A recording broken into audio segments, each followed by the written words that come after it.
Good morning class. Second year की जो LPM 211 है रूमिनेंट प्रोडक्शन एंड मैनेजमेंट, उसमें आप लोगों के एक जो नेक्स्ट पॉइंट है, नेक्स्ट टॉपिक वो क्या है कि पशुशाला, यानी कि पशुओं के लिए रहने का जो हाउस है या उनकी जो स्पेस रिक्वायरमेंट है वो किस हिसाब से और कितनी होनी चाहिए। तो उसमें क्या है आपके पशुशाला या टाइप्स ऑफ बैरन्स, ठीक है।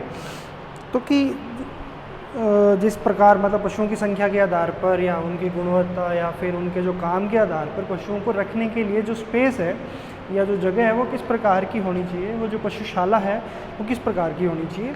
तो ये आप नोट डाउन कर लेना, ठीक है। इसमें लगभग आपके पूरा है, ठीक है।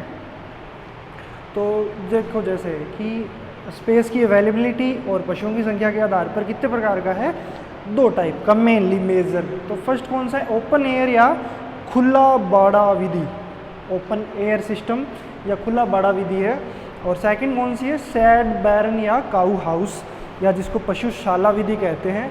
इस प्रकार दो टाइप के आपके बैरन्स या पशुशालाएं होती है, ठीक है। तो ओपन एयर के अंदर फिर आगे दो टाइप की आ जाती है। जैसे फर्स्ट है आउटडोर या पैन टाइप। इसमें क्या होता है कि जो पशुओं को रखने की जगह होती है वो खुली होती है, उसमें कोई किसी प्रकार का कोई बंदिश या कमरा नहीं होता, बस चारों तरफ बाउंड्री और जो बीच का जो पूरा पार्ट है वो सारा खुला होता है। वहीं पे उसको उनका दूध निकाला, वहीं पे चारा डाला और वो सारे पशु एक साथ घूमते रहते हैं खुले।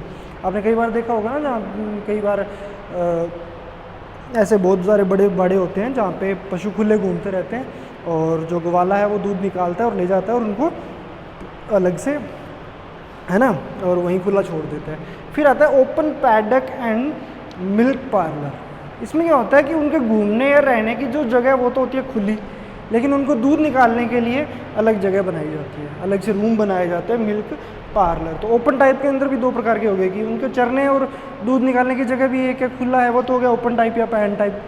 सेकंड होता है open paddock and milk parlour, लेकिन उनके घूमने चरने सारे की व्यवस्था तो क्या होती है, खुली, लेकिन उनको दूध निकालने के लिए एक जगह पे ले जाया जाता है, ठीक है, फ्लोर पे लेके जाया जाता है और वहाँ पे उनका जो दूध दोहन किया जाता है, ठीक है।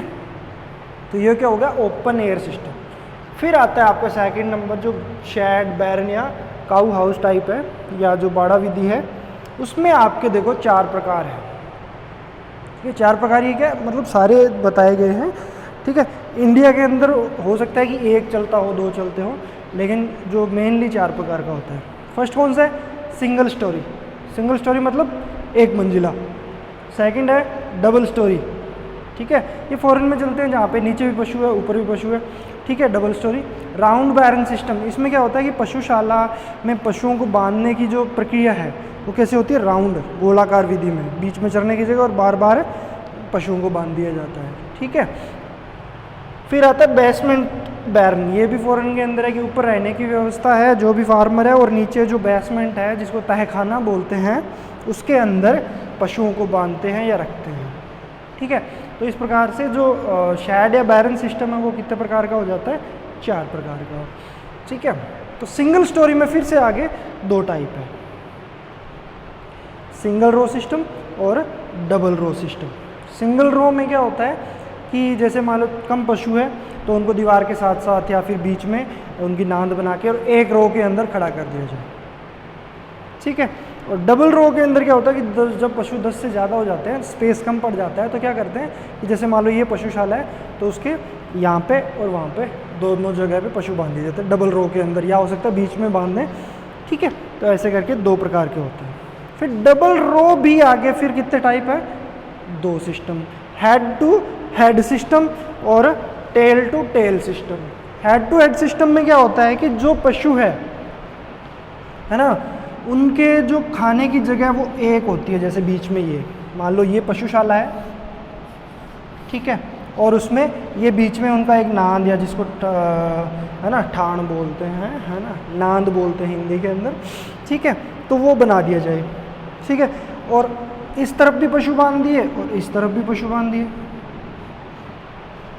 खाना खाने की जगह एक ही है ना, चरने की जगह एक ही है, ग्रेजिंग की जगह, ठीक है। तो इनका सिर कहाँ पे हो गया, इस साइड,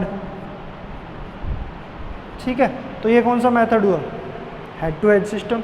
फिर टेल टू टेल सिस्टम में क्या होता है कि जैसे ये पशुशाला है, ठीक है। तो इसकी जो बाहर की दीवारें हैं यहाँ पे उनके चरने की व्यवस्था कर दी जाती है, ठीक है। तो पशुओं की जो बांधने की जो व्यवस्था वो कैसी हो जाएगी, टेल टू टेल सिस्टम। उनका हेड किस तरफ हो जाएगा, अपोजिट साइड के अंदर दोनों का, और उनकी आमने सामने क्या रहेगी, टेल्स, ठीक है। तो ये कौन सा मेथड कहलाता है, टेल टू टेल सिस्टम।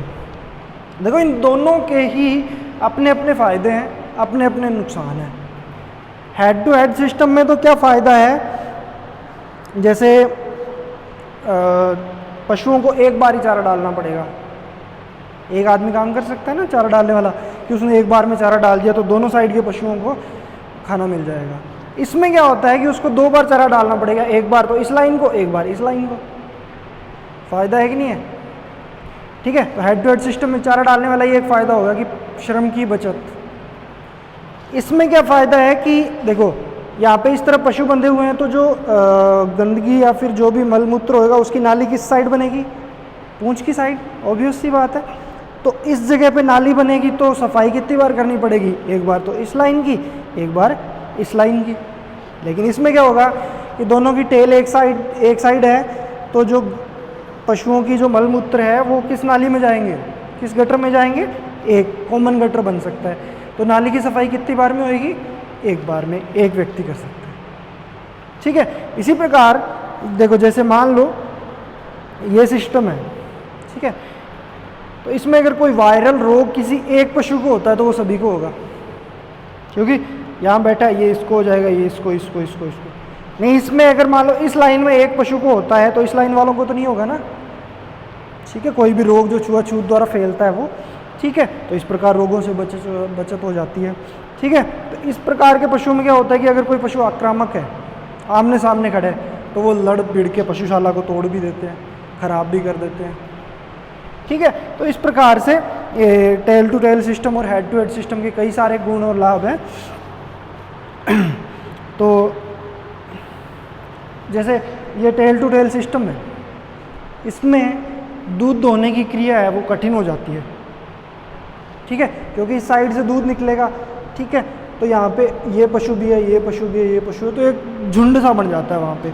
लेकिन इस साइड में क्या है कि इस लाइन की एक साथ में दूध निकाल लो, इस साइड का एक साथ में दूध निकाल लो, ये इसमें इंटरफेयर नहीं करेंगे, ये इसमें इंटरफेयर नहीं करेंगे। यहाँ का पशु बंधा हुआ है, यहाँ पे आप दूध निकाल रहे हो, तो ये पशु पीछे सरक के लात भी मार सकता है, कुछ भी, मतलब है ना, ठीक है।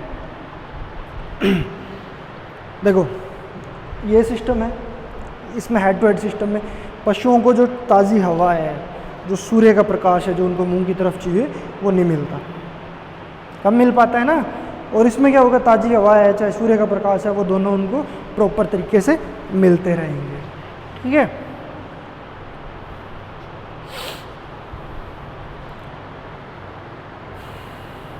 फिर एक आप लोगों के ये हो गया, ठीक है। तो ये आप कर लेना तैयार, और जितना आपको जो भी बताया जाए, ठीक है, वो सब आपने नोट डाउन करना है जो भी क्लास के अंदर है, ठीक है। तो वो आपको जब भी कोई जूम मीटिंग या फिर जो भी है एक आध दिन के अंदर सर आपको बता देंगे कि क्या क्या करना है आप लोगों ने, कि जितना आपने क्लास में कराया जाए या फिर जो भी सर बताएं तो वो आपको नोट करना है, ठीक है।